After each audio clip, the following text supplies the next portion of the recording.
decíamos al inicio del programa, pero ahora por supuesto vamos a entregar más detalles. Volvemos a levantar este video porque vamos a hablar otra vez de eclipses, particularmente de lo que sucedió en el año 2021, en el mes de diciembre, en la Antártica. ¿Qué tipo de consecuencias están asociadas a un eclipse y sobre todo en este territorio de nuestro planeta? ¿Por qué la Antártica es tan importante, por ejemplo, para estudiar los eclipses a nivel planetario o más allá de nuestro planeta? De todo eso vamos a conversar ahora en CNN Tiempo. Atención. Bueno, y lo vamos a conversar con René Garreau. Ahí ya lo vamos a ver en nuestra pantalla gigante. Él es académico del Departamento de Geofísica de la Facultad de Ciencias Físicas y Matemáticas de la Universidad de Chile y subdirector del CR2. ¿Cómo has estado, René? Tanto tiempo. Muchas gracias por tu tiempo.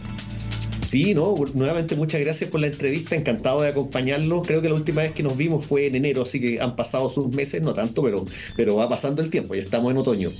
Claro, y viniste al estudio, así es que te esperamos más adelante para seguir profundizando en este y otros temas. René, vamos a lo que nos convoca en esta sesión. Ustedes realizaron un estudio, un posterior informe. Para comenzar, ¿qué tipo de consecuencias se manifestaron en el territorio antártico tras el eclipse de diciembre de 2021?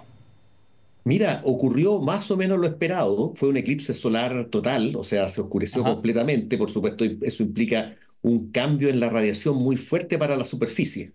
Y eso es lo que hace que para nosotros los climatólogos y los meteorólogos sean tan importantes los eclipses. Eh, a los astrónomos les interesa porque pueden observar la corona solar, cosas de ese tipo. Pero recuerden que el Sol es la principal fuente de energía de la atmósfera. Ujú. ¿M? La atmósfera se mueve y se calienta gracias básicamente a los rayos solares, que después hay una serie de cosas que ocurren con ellos en la superficie, ¿verdad? Así que representa un experimento natural para nosotros los climatólogos y los meteorólogos Claro. apagar el sol, aunque sea por unos pocos minutos. Y bueno, ocurren las cosas que, entre comillas, uno más o menos espera en forma genérica, básicamente la disminución de temperatura. Ahora, el detalle está en cuánto es esa disminución de temperatura, qué otros cambios ocurren, y ahí les puedo ir contando las otras cosas que observamos, no solamente con Pero los datos ahí en Glaciar Unión, sino que en el resto del continente blanco. por supuesto, vamos a profundizar, pero esos cambios que suceden tras el eclipse, por ejemplo, en este territorio, ¿solo son a nivel meteorológico o se pueden identificar otras modificaciones?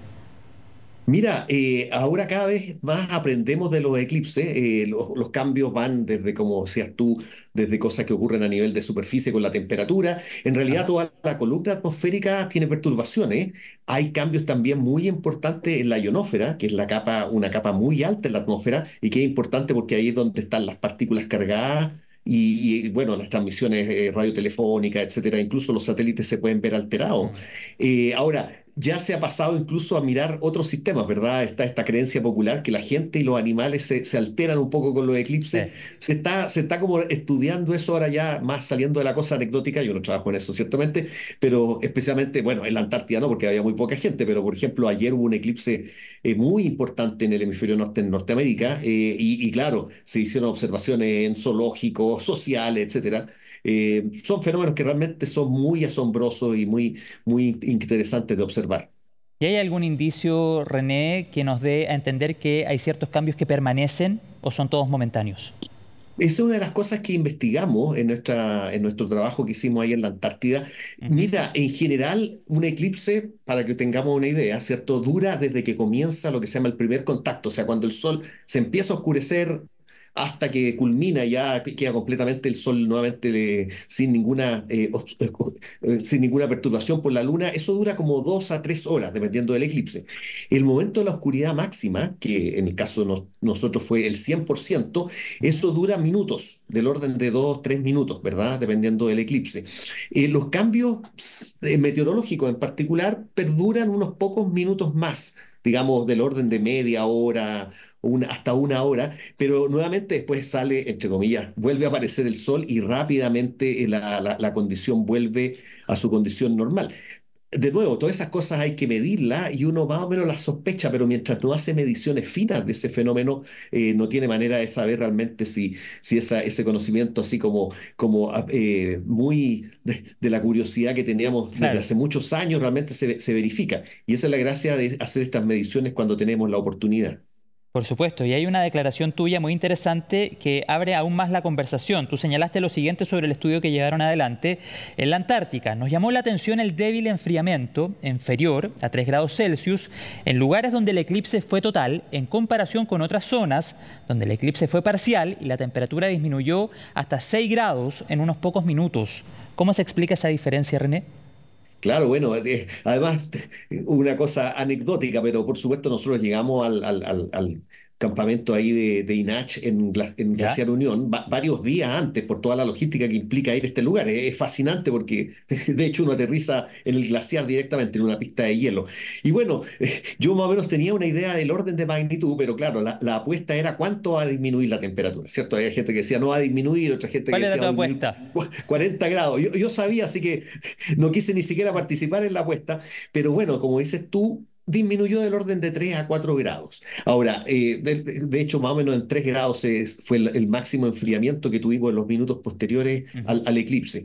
Ahora, ahí la oscuridad fue total y esa fue la razón por la cual fuimos al Glaciar Unión, porque era uno de los pocos lugares en el O sea, mundo, en la René, Antártida, donde hubo para que se oscuridad entienda total. entonces, ¿Sí? donde el eclipse fue total, 3 a 4 grados. Pero lo que Exactamente, ahí decíamos se hizo la noche. anteriormente, exacto, y donde fue parcial, incluso más la disminución de la As- temperatura. Claro, a medida que tenemos observaciones que compilamos después con colegas norteamericanos, especialmente, por Ajá, ejemplo, en el Polo Sur, ya, tiene una parte muy alta, la Antártida, ahí como decías tú, cayó del orden de 6 grados, aun cuando la oscuridad no fue total.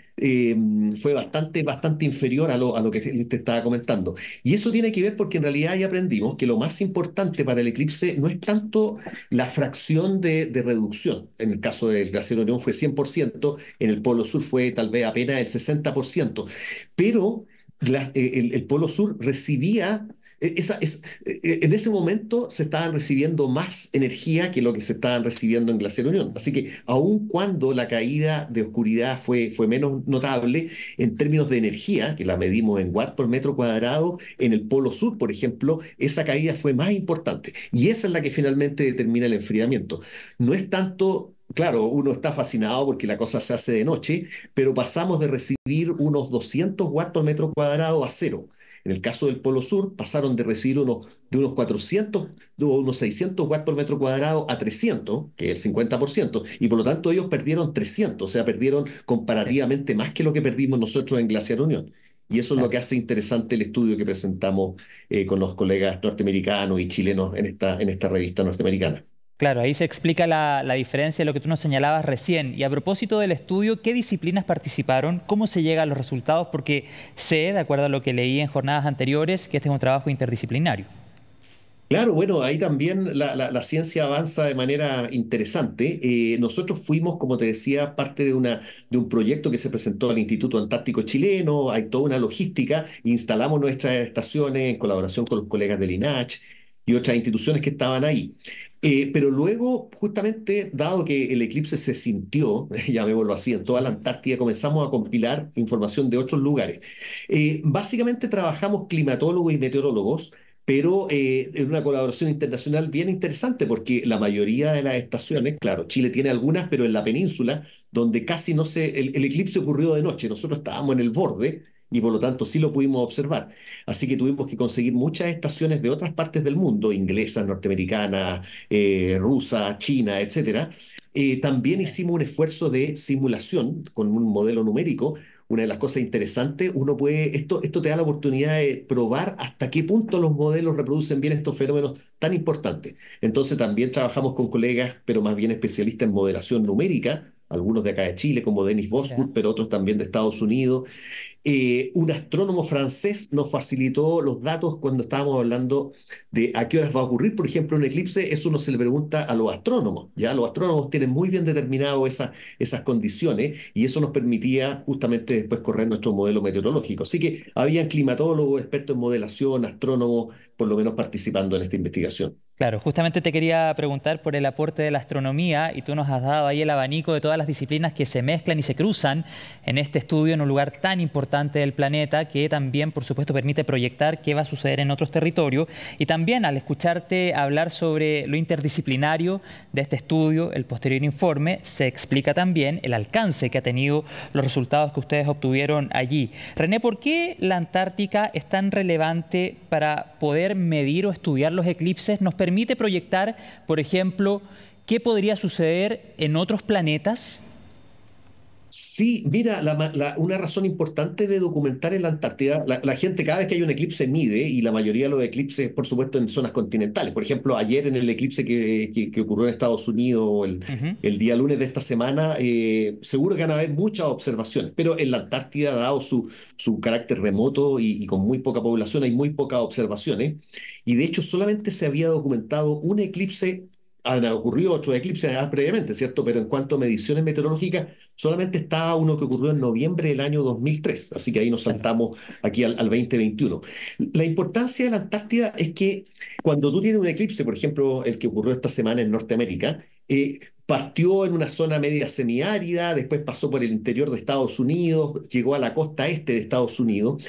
Tú tienes una variedad de respuestas y gran parte de esa variedad de respuestas, por ejemplo, el cambio de temperatura, aparte del efecto de las nubes, tiene que ver con que tú cruzaste zonas muy diversas, ¿ya? Lo cual hace Ah, muy difícil hacer el diagnóstico, porque claro, en algunas partes había desierto, en otras partes habían plantaciones de trigo, por decir algo, en la otra parte habían zonas urbanas, etcétera.